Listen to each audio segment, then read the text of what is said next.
تو کسی بھی غیر مسلم کی کوئی نیکی اللہ تعالیٰ فرما رہا ہے میں قبول نہیں کروں. وہ فی الآخرۃ من، دنیا میں صلہ دے گا. نمتعہم قلیلا، دنیا میں ہم ان کو صلہ دیں گے، اس لیے کہا وہو فی الآخرۃ من الخاسرین، آخرت میں ہم ان کو ناکام کر دیں گے، وہ خسارے میں. دنیا میں اپنی نیکی کا کچھ صلہ وہ پائیں گے. قل تمتعوا، خود اللہ بھی کہہ رہا ہے نفع اٹھا لو میں دے رہا ہوں. لیکن موت کے بعد اولئک الذین، یہ وہ لوگ ہیں جنہوں نے دنیا میں اپنے آپ کو سمجھا کہ ہم تو بہت اچھے کر رہے تھے، حبطت اعمالہم، لیکن ان کے اعمال ضائع ہو گئے اور اللہ تعالیٰ نے ان کی کوئی قیمت نہ لگائی. یہ ایک قانون ہو. دوسرا قانون، جو دین پہ چلنے والے ہیں ان کے ساتھ کیا ہوگا؟ اگر وہ پورے دین پر چل رہے ہیں تو پھر قرآن خوشخبری دیتا ہے انتم الاعلون، تم سب سے بلند رہو گے، تم سب سے عزت والے ہوگے، ان کنتم مؤمنین. اگر یہ دین پر چلنے والے ہوں گے پورے تو پھر کیا ہوگا؟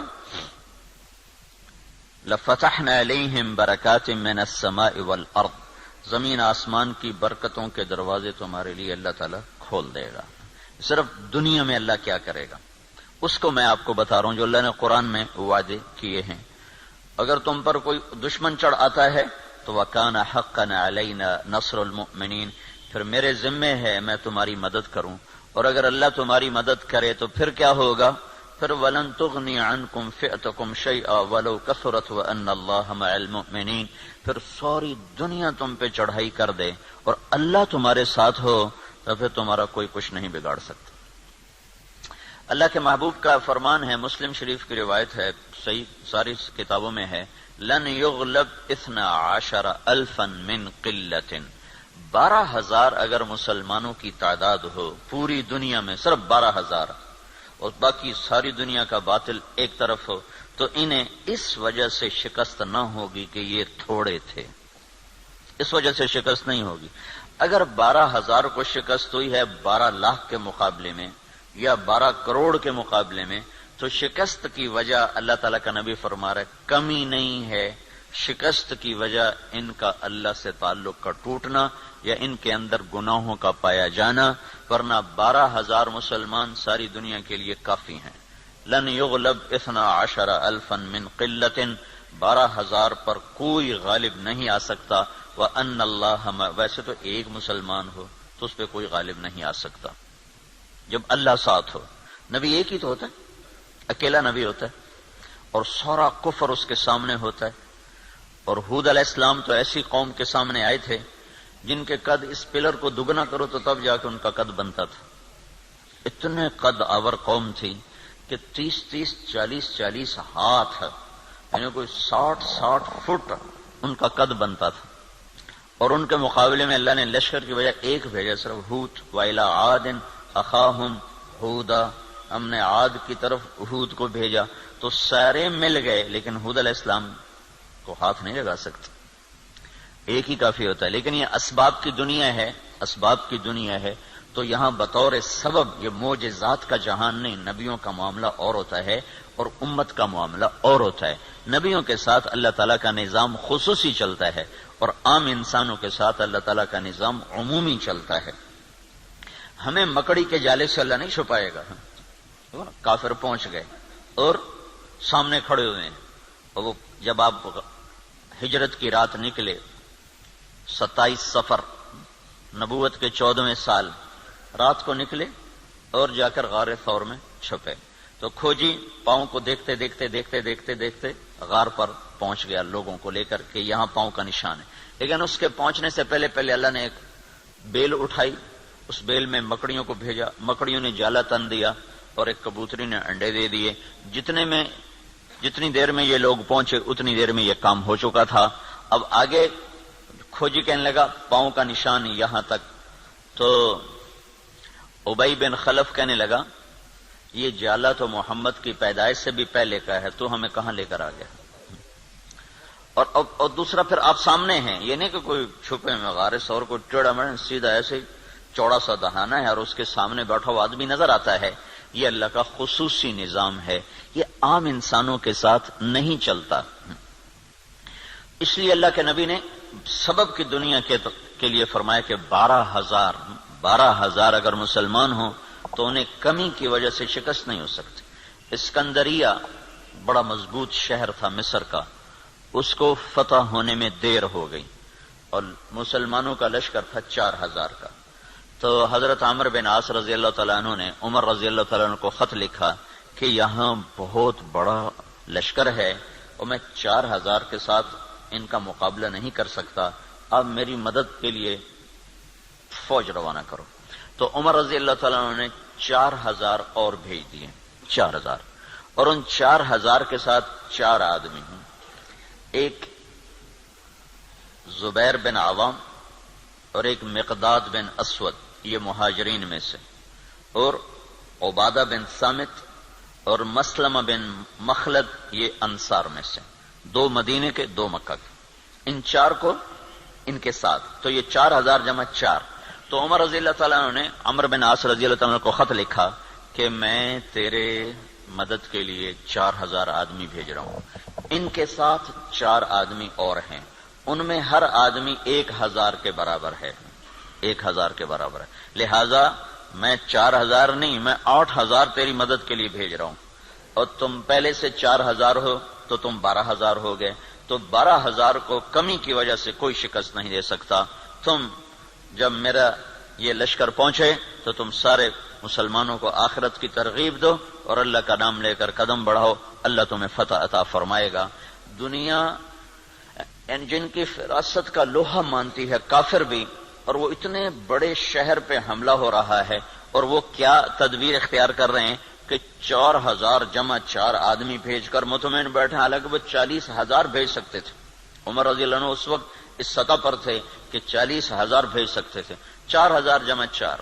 چند صحابہ ایسے ہیں جن کو 1,000 کے برابر مانا جاتا تھا کہ جہاں وہ ایک کھڑا ہے وہ 1,000 کے برابر ہے. قعقاع بن عمر تمیمی اور مقداد بن اسود اور رافع بن عمیرہ اور طلحہ بن خویلد اور عمرو بن معدی کرب اور براء بن مالک، یہ وہ لوگ ہیں جہاں ایک کھڑا ہوتا تھا تو کہا جاتا تھا 1,000 کھڑا ہوا ہے. تو یہ 4,000 جمع 4 وہاں پہنچے اور 8,000 کے ساتھ، او بھائی رہنے دو، کس نے کہا چھوڑ. تو عمرو بن عاص رضی اللہ تعالی عنہ نے لشکر کی کمان عبادہ بن صامت کے حوالے فرما دیا. عبادہ بن صامت کیسے شاہ سوار تھے؟ وہ جنگل میں نکل کے تہجد پڑھ رہے تھے، جنگل میں، جنگ کے دنوں میں. تو مصریوں کی ایک ٹولی اوپر سے نا راؤنڈ لگاتی ہوئی آ رہی تھی، 20 گھوڑ سوار، 20 آدمی، 20. تو انہوں نے دیکھا کہ ایک عرب سپاہی نماز پڑھ رہا ہے، تو انہیں ایک دم حملہ کیا. ان کی تلوار پاس تھی، انہوں نے پیچھے پلٹ کے دیکھا 20 یہ اکیلے ہیں، اور وہ گھوڑ سوار یہ پیدل. انہوں نے تلوار اٹھائی اور 20 میں سے 16 کو قتل کیا، باقی 4 بھاگ گئے.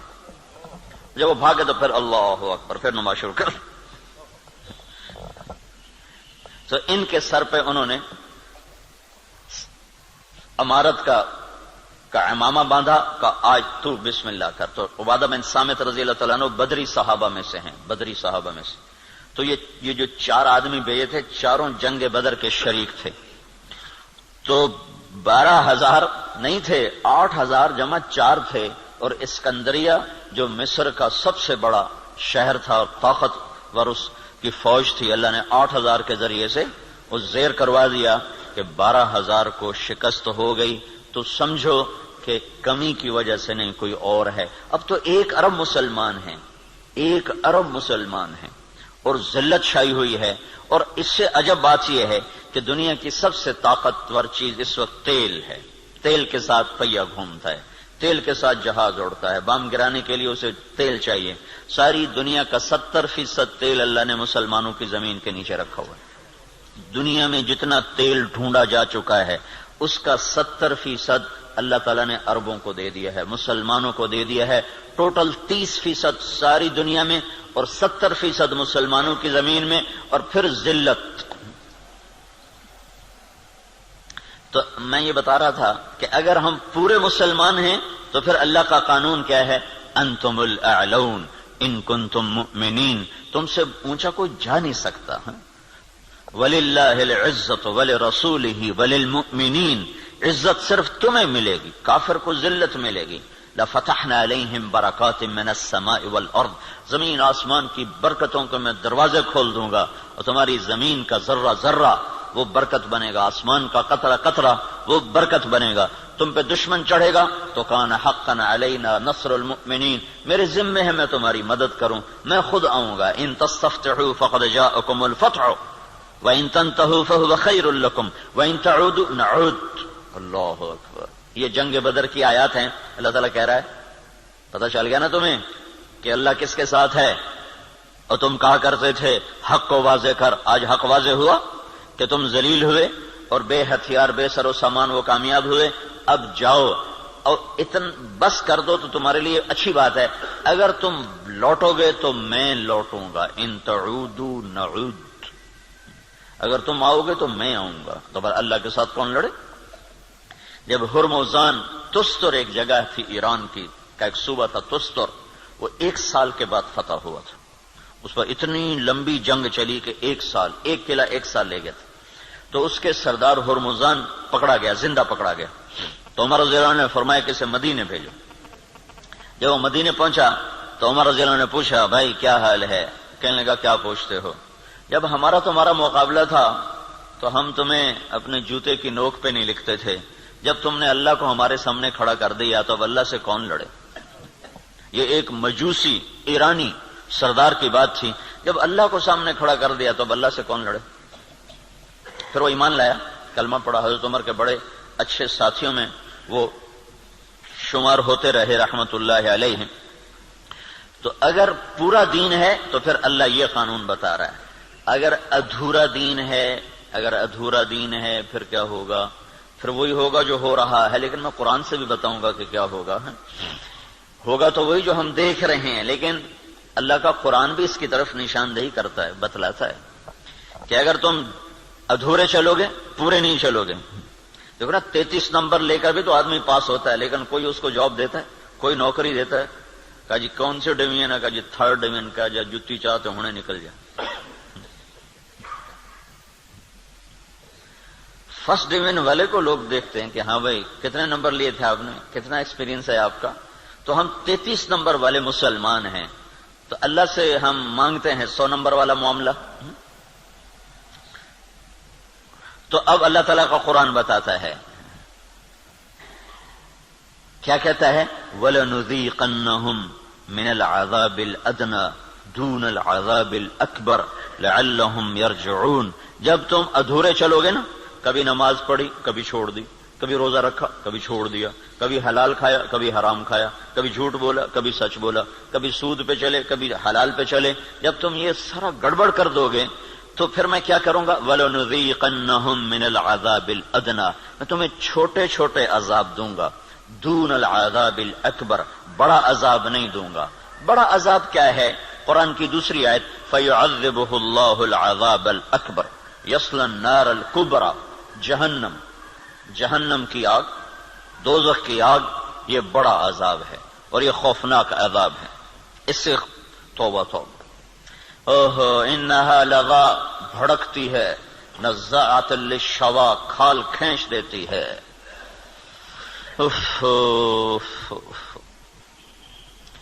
اللہ تعالیٰ کہہ رہا ہے میں چاہوں گا کہ تمہیں دوزخ میں نہ ڈالوں، یہیں صاف کروں. پھر بھی گناہ رہ گئے تو پھر جہنم میں جائے گا. پھر بھی اگر رہ گئے تو جہنم میں جائے گا. جب کوئی آدمی فرض نماز چھوڑ دیتا ہے اور پھر وہ توبہ نہیں کرتا، چھوڑے ہی جاتا ہے تو اس کے نام کا ایک دروازہ جہنم میں کھول دیا جاتا ہے. اسے اس دروازے میں سے گزرنا پڑے گا چاہے ایمان پہ خاتمہ ہو. اللہ تعالیٰ کے نبی جب معراج پر گئے تو ایک جگہ دیکھا لوگ الٹے لٹکے ہوئے نا، تو ان کو نیچے سے آگ جلا رہی، ان کے پاؤں بندھے ہوئے رسے سے اور ان کو نیچے سے آگ جلا رہی. تو آپ نے پوچھا یہ کون لوگ ہیں؟ کہا جو روزہ نہیں رکھتے تھے. تو روزہ نہ رکھنا یہ تو مسلمان کے لیے، کافر سے تو روزہ مطلوب نہیں. ایک جگہ آپ نے دیکھا ایک آدمی لیٹا ہوا ہے تو ایک فرشتے کا ہاتھ میں پتھر ہے بہت بڑا، اس کے سر کے اوپر مارتا ہے، اس کا سر کیما ہو جاتا ہے. پتھر دور جا گرتا ہے، وہ پتھر اٹھانے جاتا ہے، واپس آنے تک اس کا سر ٹھیک ہو جاتا ہے، وہ پھر اس کے سر پہ پتھر مارتا، وہ پھر قیمہ قیمہ ہو جاتا ہے۔ تو آپ نے پوچھا یہ کون ہے؟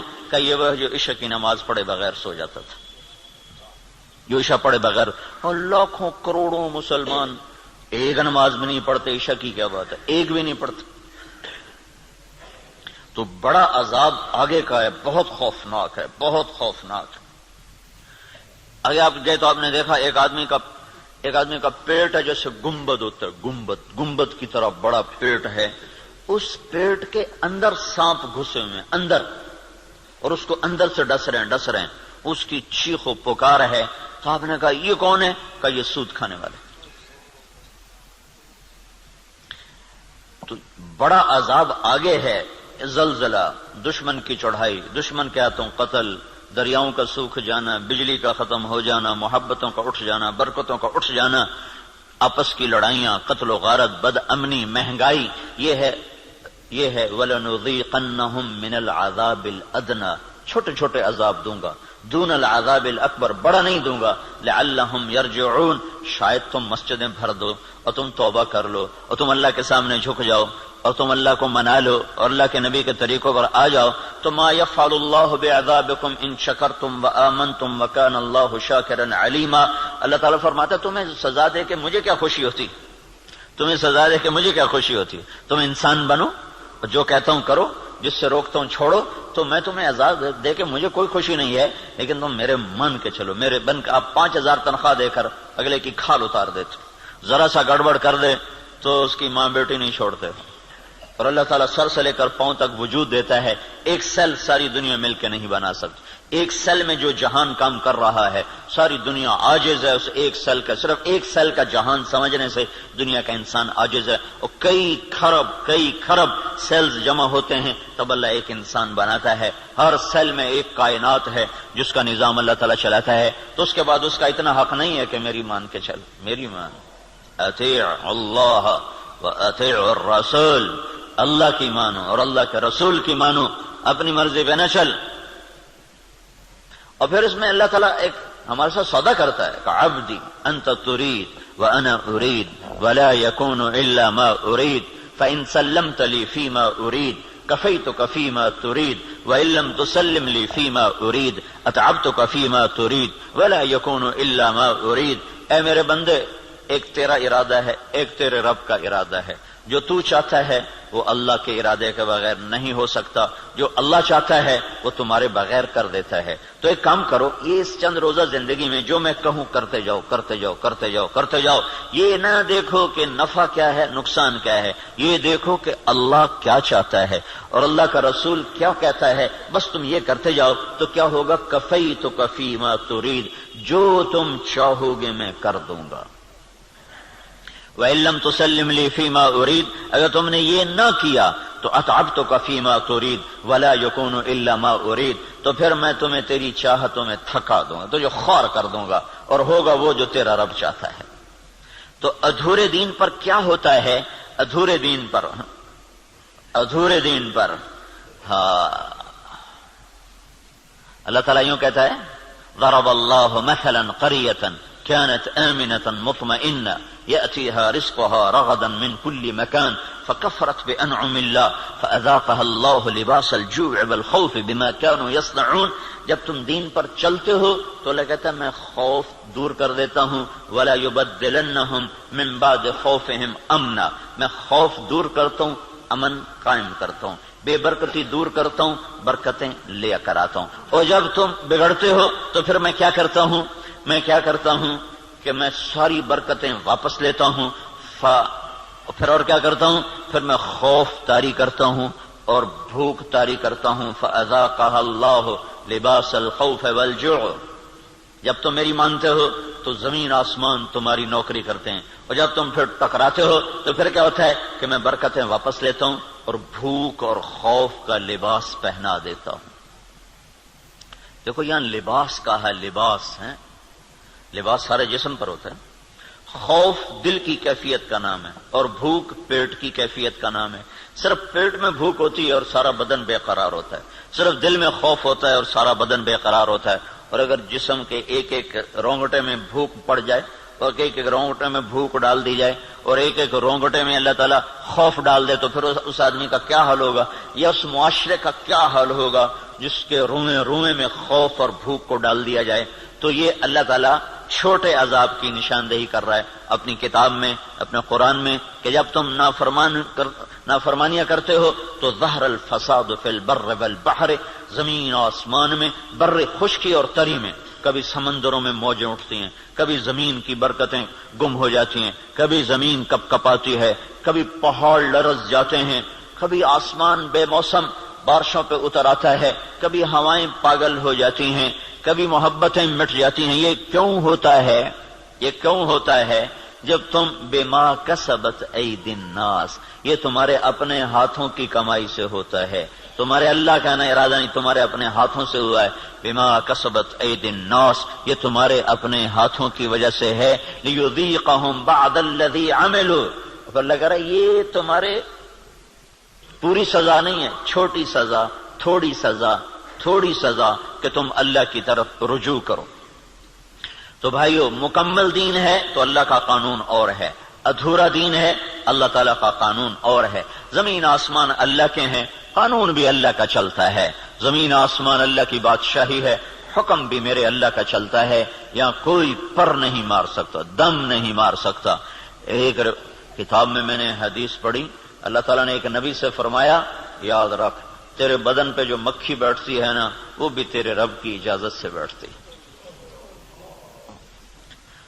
اور قرآن دیکھو، ما تسقط من ورقۃ الا يعلمها، پتے کو کہو کہ اللہ کی مرضی کے بغیر گر کے دکھا دو۔ صرف فیصلہ آباد کے درختوں کے پتے گنو تو گنے نہ جائیں، صرف پاکستان کے درختوں کے پتے گنو تو گنے نہ جائیں، تو کل کائنات میں کتنے جنگل، پھر سمندر کے جنگل جو پانی کے اندر درخت ہیں وہ زمین کے درختوں سے زیادہ ہیں۔ اللہ نے پانی کے اندر بے شمار جنگل بنایا ہوا ہے، تو آپ نے اس کی شہنشاہی دیکھو کیا کہتا ہے، ایک پتا بھی گرتا ہے تو تیرے رب کے امر کے ساتھ ہے، تیرا اللہ اسے جانتا ہے۔ جاننے کا مطلب ہے کہ اس کے امر سے گرتا ہے۔ ولا حبہ، کوئی دانہ، فی ظلمات الارض، زمین کے اندھیروں میں، ولا رطب ولا یابس، کوئی خشک و تر، الا فی کتاب من مبین، ہر شے تیرے رب کی کتاب میں ہے۔ اتنی بڑی بادشاہی کا مالک ہو اور ہم بے وقوف لوگ اسی سے ٹکرانا شروع کر دیں تو ہم سے بڑا دیوانہ کون ہوگا؟ جھوٹ کے بغیر کام نہیں چلتا، سبحان اللہ، یہ مسلمان کہتا ہے۔ سود کے بغیر کام نہیں چلتا، یہ مسلمان کے جب بول ہوں تو زمین آسمان کانپے نہ تو کیا کرے؟ الا لعنت اللہ علی الکاذبین، اللہ نے کہا غور سے سنو، جھوٹوں پہ اللہ کی لعنت۔ اور یہ سب تاجر کہتے ہیں جھوٹ کے بغیر کام نہیں چلتا۔ ایک تاجر نے نا، اچھا بڑا تاجر تھا، وہ 3 دن لگا داڑھی رکھ لی چھوٹی چھوٹی، مجھے بڑی خوشی ہوئی۔ کچھ دن بعد ملاقات ہوئی تو شیو کیا ہوا۔ میں نے کہا یہ کیا کیا؟ کہنے لگا جو سارا دن جھوٹ بولنا پڑتا تو میں نے شیو کرا دیا۔ میں نے کہا اللہ کے بندے، کوئی داڑھی کی وجہ سے جھوٹ حرام ہے؟ جھوٹ تو کلمے کی وجہ سے حرام ہے۔ اب تو نے 2 گناہ شروع کر دیے، داڑھی بھی منڈائی، جھوٹ بھی بولا، تو اب داڑھی منڈانے سے جھوٹ حلال ہو گیا۔ جھوٹ کا حرام ہونا داڑھی کے ساتھ نہیں ہے، جھوٹ کا حرام ہونا کلمے کے ساتھ، کہ تو کلمہ پڑھ کے جھوٹ، تو یہ کیوں کہتا ہے کہ داڑھی رکھ کے جھوٹ بولوں مجھے شرم آتی ہے؟ تو یہ کہ کلمہ پڑھ کے جھوٹ بولوں مجھے شرم آتی ہے۔ کلمہ پڑھنے کے بعد جھوٹ بولنا بے حیائی ہے نا، کہ داڑھی رکھنے کے بعد۔ داڑھی تو سکھوں نے بھی رکھی ہوئی۔ یہ میرے اللہ کے نبی کا امر ہے، حکم ہے، یہ اور حکم ہے، وہ اور حکم ہے۔ ایک کی وجہ سے دوسرا چھوڑ دوں، ایک کی وجہ سے دوسرا چھوڑ دوں، یہ کہاں کی نادانی ہے؟ تو اس کو بات سمجھ میں اس نے پھر رکھ لی۔ تو اب جب تاجر کہے جھوٹ کے بغیر کام نہیں چلتا، سود کے بغیر تجارت نہیں چلتی، اور اللہ کہے لعنت اللہ علی الکاذبین، جھوٹوں پہ اللہ کی لعنت، اور اللہ تعالیٰ کہے فاذنوا بحرب من اللہ ورسولہ، یا سود چھوڑ دو یا اللہ اس کے رسول سے جنگ لڑنے کے لیے تیار ہو جاؤ۔ ہماری تو جنگ اللہ، امریکہ سے تھوڑی ہماری جنگ ہے، یا ہندوستان سے تھوڑی ہماری جنگ ہے، یا اسرائیل سے ہماری جنگ، تو ہماری تو اللہ سے جنگ ہوئی پڑی، اللہ ہمارے خلاف جنگ کر رہا ہے۔ اصل تو مقابل میں اللہ آیا ہوا ہے، اللہ اس کا رسول آیا ہوا ہے۔ صرف اللہ اکیلا نہیں ہے، یعنی ایسا اعلان اللہ نے کسی جگہ کیا ہی نہیں. تو کتنی بے غیرتی ہے کفر. دنیا کا سب سے بڑا گناہ ہے کفر. دنیا کا سب سے بڑا جرم ہے شرک اور کفر کہ شہنشاہ اعظم خلاق علیم کو نہ ماننا یا ماننا تو اس کا شریک ماننا.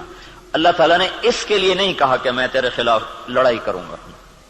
ان کو دھمکیاں دیں جہنم میں ڈالوں گا, آگ میں ڈال دوں گا, تباہ کر دوں گا. لیکن سود کھانے والا 5 وقت کا نمازی بھی ہے تو اللہ کہتا تیار ہو جا, تیری میری جنگ ہے. اور صرف میری نہیں, میرا رسول بھی تیرے ساتھ جنگ کرے گا. میں بھی کروں گا, میرا رسول بھی کرے گا. بڑا جگر ہے لوگوں کا جو اتنے بڑے اعلان کے بعد کہیں جی سود کے بغیر تو پھر کام نہیں چلتے.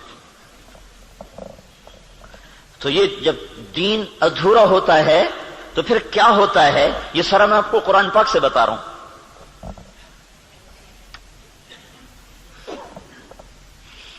ہائے ہائے میرے بھائیو, اگر اللہ کے رسول کی ہمیں پشت پناہی نہ ہوتی تو اللہ کی قسم ہم بندر خنزیر بن چکے ہوتے.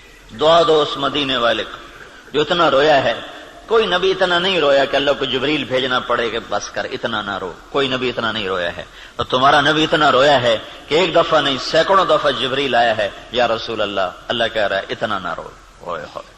اور اس کو چھوڑو, قرآن کی گواہی سنو, قرآن کی جو قیامت تک پڑھا جائے گا.